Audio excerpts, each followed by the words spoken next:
বলছি শোনো না, দরজা তো বন্ধ হয়েছে, বলছি 10,000 টাকা লোন নিই মালিকের কাছ থেকে।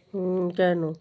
আরে 5,000 টাকা দিয়ে দেবো, আর 5,000 টাকা আমি আর তুমি চলে যাবো। হয়ে যাবে 5,000-এ কি হয় আজকালকার দিনে? আরে হয়ে যাবে, তুমি 5,000 টাকা দেবে, আবার আবার 10,000 টাকা হয়ে যাবে, আবার তারপর আমি আবার 5,000 টাকা নিয়ে নেবো লোন। হ্যাঁ, মার খাবে, মালিক কিছু বলবে না। হ্যাঁ, ওই করে কাজ ছেড়ে যাবে হ্যাঁ, লাস্ট। তো কাজ ছেড়ে যাবে তো কি হচ্ছে? তুই করবে লোন নিয়ে খাবে নাকি? ঢপ কম মার।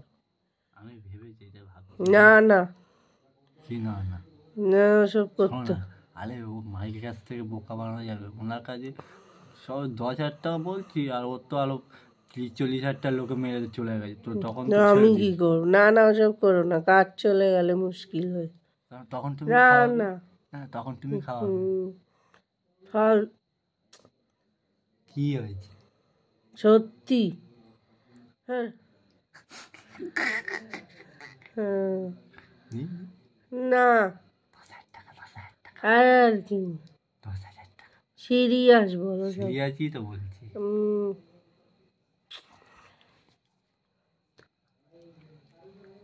ধ্যাৎ, কি? নিচ্ছি। না কি? সত্যি সত্যি।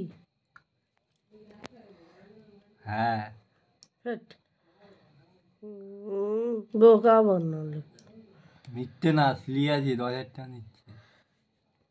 হ্যাঁ, কি হলো তোমার? হাওয়া হু করার কি আছে? আর ক্যামেরা কি করছে? ভিডিও ভিডিও করছো নাকি? তুমি সত্যি না আর কি মাছ? ক্যামেরা বন্ধ করো। ধ্যাৎ। কি মিথ্যা কথা? তো তুই আর ক্যামেরা বন্ধ কর। আগে বলো, হ্যাঁ বলো। কি হয়েছে? মিথ্যে। না, তুই বন্ধ কর।